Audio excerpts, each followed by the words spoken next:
Society's family unit is in crisis as less and less people are making the commitment of a lifelong partnership together. It has been normalized, encouraged, and easier than ever to just throw in the towel when the going gets tough. With time at a premium, start by spending 20 minutes per week gaining thought-provoking inspiration towards a journey of self-improvement, ultimately improving your marriage, your family, your health, and your home. This is our last episode on the Four Horsemen series from John Gottman. Stonewalling may sound innocent and harmless, but it can still be damaging to a relationship. Why do people stonewall?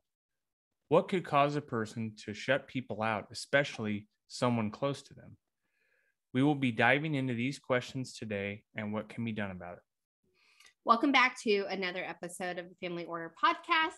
Just a quick recap about the Four Horsemen. John Gottman is a famous psychologist and professor who's worked for over 4 decades on divorce prediction and marital stability. So identifying the Four Horsemen helps with managing conflict in relationships. The Four Horsemen is actually a metaphor depicting the end times in the New Testament of the Bible: conquest, war, hunger, and death. Sounds like fun times. So the Four Horsemen here are actually communication styles. So these 4 styles can predict the end of a relationship. We started with criticism, we moved to contempt, my personal favorite, and defensiveness was last week, and then now this week, stonewalling. Right. So just also a quick recap about marriage is one of our 4 pillars for this podcast and in our lives, in our relationship. So marriage to us is to elevate one another to flourish as life partners. Right. And the 4th horseman is stonewalling, which is usually a response to contempt. Stonewalling occurs when someone just withdraws from the interaction altogether. They shut down and they just simply stop responding to their partner. And this is done to avoid confronting the issues with their partner. And people that stonewall can make some evasive maneuvers. You know, they tune out, they get away, they turn away, they act busy. They get distracted with other things. They don't want to deal with the issue, so they will continue to kind of shut somebody out by doing all these other things. And that's interesting because it could actually be like during the conflict, right? Yeah. Or like, it could be over time. Just walk out, and stuff and don't say anything. Or it could be over time where you could literally cut the tension in the room with a knife or something, but you're just over here doing dishes and keeping yourself busy and stuff like that, So usually this is over time. Stonewalling isn't typically just a momentary thing. That could be just somebody being quiet. But it takes time for the negativity to really build from the first 3 horsemen that we've talked about in previous episodes. We are constantly plugging old episodes. We got to stop doing that. No, that's important. but it can be overwhelming enough. And, with those other, with criticism, with contempt and defensiveness, but stonewalling can become sort of a justifiable, understandable out. And when it does, it can become a really bad habit or a bad pattern that you start slipping into, especially if you're the person doing it. And, really, unfortunately, it's hard to stop once that habit starts to become entrenched, because it's really a result or a reaction to feeling physiologically flooded. And when we stonewall, we don't sometimes even realize we're doing it, and we don't think about things rationally. I mean, we certainly don't discuss things rationally with our partner. Yeah. So for example, if you feel like you're stonewalling during a conflict, you need to stop the discussion and ask your partner to take a break. So all right, I'm feeling too angry to keep talking about this. Can we please take a break and come back to it in a bit? It'll be easier to work through after I've calmed down. And this is literally what Ben and I do. That's hard to do. That doesn't sound easy to some of you, does it? Yeah. And it's hard to do, and even when we do it, like, let's say you even say, I need to go for a walk, which I've done quite a bit. It still pisses me off. Yeah, you had such a hard time. You would yell things at me as I walked out. Yeah, but it's important to communicate the need for the break, the need for the walk, not just grabbing and going. Yeah. You know what I'm saying? So that's kind of the key there, is that communication of, you need to take a break. You're feeling flooded. You're feeling overwhelmed. You just need a moment. So take 20 minutes to do something alone that soothes you. So read a book or a magazine, take a walk, go for a run, really just anything that helps you stop feeling flooded, and then return to the conversation. I would say for me, at times that maybe there was a conflict with us or stress, typically I would go to the rocking chair. That's my place. When you're flooded, that's usually where you go, whether or not it has to do with I also go there conflict. When I'm happy. Yeah, I think when you've almost had a panic attack for a random reason in the past, had nothing to do with me at the time, but there were times I'd find you in there and I'm like, what's going on? I know something's wrong. Yeah. Because that's your happy place to calm down. I think it'd just be ideal if you had like a punching bag downstairs or something like that. That would be that'd be a good way to get some of that out. I also, and this might be a mom thing, like when I'm stressed, I sway. Oh, really? Yeah. And I think that's from like, yeah, that's true. I do this thing with my hips. It's a soothing motion from holding the babies and stuff like that. Yeah. So, but you go for a walk. It's also because you need to go to the chiropractor again. Get an adjustment. You typically go outside and go for a walk. Yeah. I usually have a long pep talk with myself, feeling pretty stupid about some of the things I said, or like, trying to talk myself through like, hey, don't do that. Do this. Like, that's not what you're mad about. You're mad about this. Stay on point. Don't let that get the better of you. But yeah, it certainly can help you when you feel flooded, to do something soothing, get a little break, get away. But again, this is when someone just withdraws altogether, right? And if you're feeling overwhelmed, the reaction would be just shut down and stop talking. Now, it could be better than lashing out and cursing at each other, but over time it can be a little bit damaging because it doesn't resolve the problem. I don't know who would do that. We don't throw things. No, I've never. I know we say we're not perfect, but that's one thing we've never done. We've never thrown anything at each other. We've never punched walls. Or anything. Never really gotten physical. It's usually just like all right, talk to the hand. That's the worst that it probably gets. That's I don't even know such a dad thing to say now. Like, I think that's dating myself now, back to the 90s or 80s even. I don't know. But when couples stonewall, they're usually under a lot of pressure. This increases heart rates and that kind of emotional reaction. Stress hormones get released in the bloodstream. You can even get that shot of adrenaline, and it triggers a fight or flight response, which is, that it very well could. And I'm a stonewall person. I'll say from experience, my family's that way.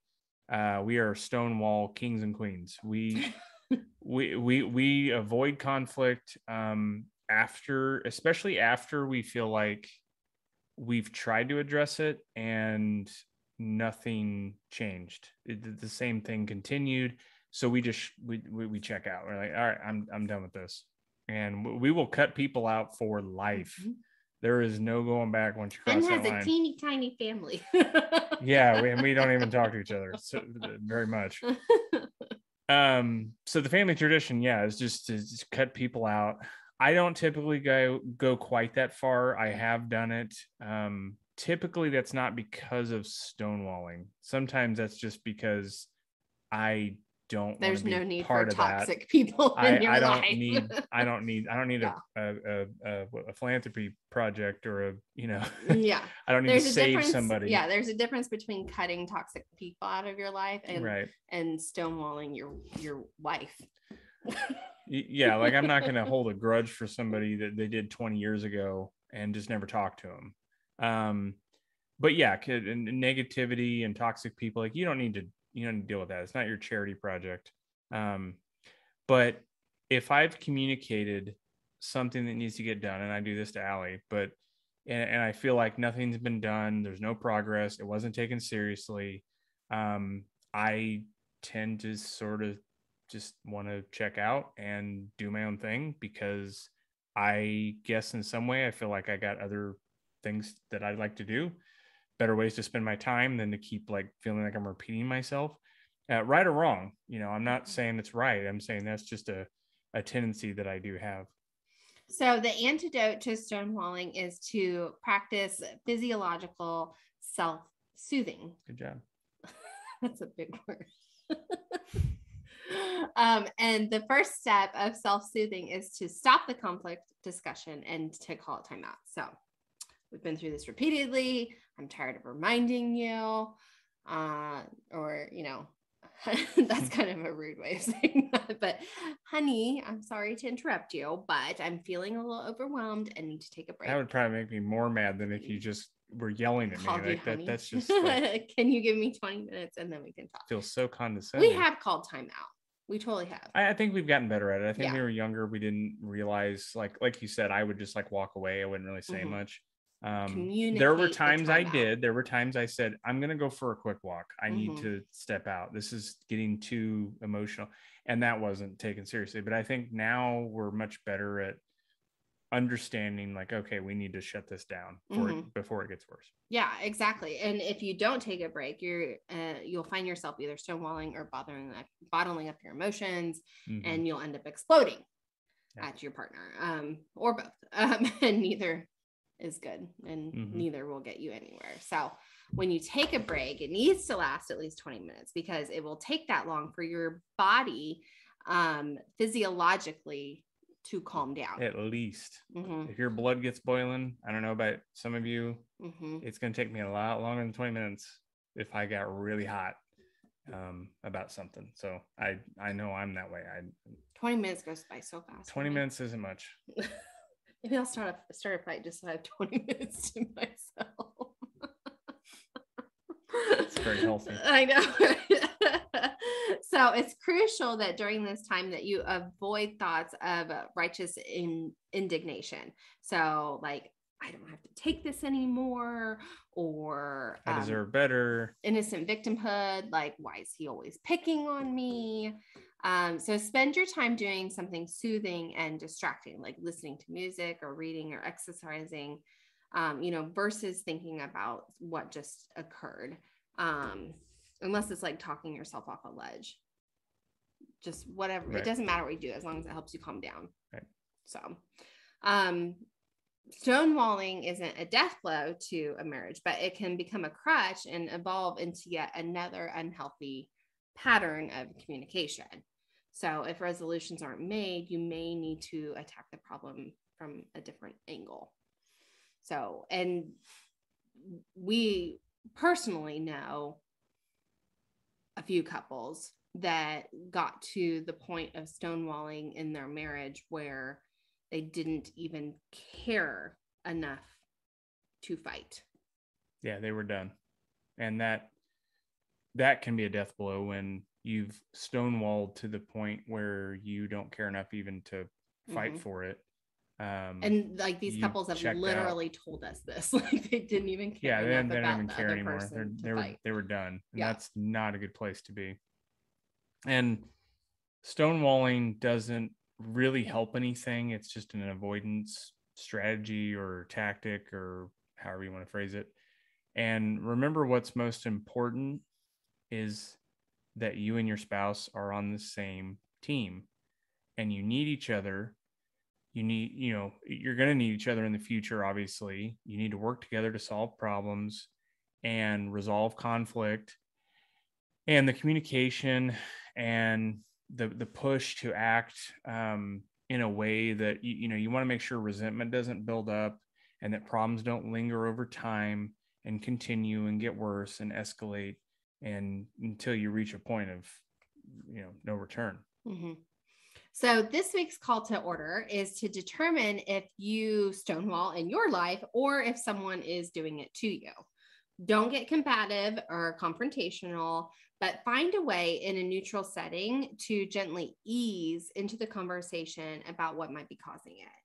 Only you know how to navigate the situation, but focus on the outcome and the next steps, not the person. If you're ready for your marriage and family dynamic to thrive and not just survive, all it takes is 20 minutes or less joining us each week. It begins with a journey of self-improvement while you sit in the carpool lane, commute to work, squeeze in a workout, or get halfway through folding that laundry pile. Be sure to check out the blog at thefamilyorder.com and follow us on social media at The Family Order. If you're ready to start your journey, be sure to click subscribe so you don't miss new episodes every Monday.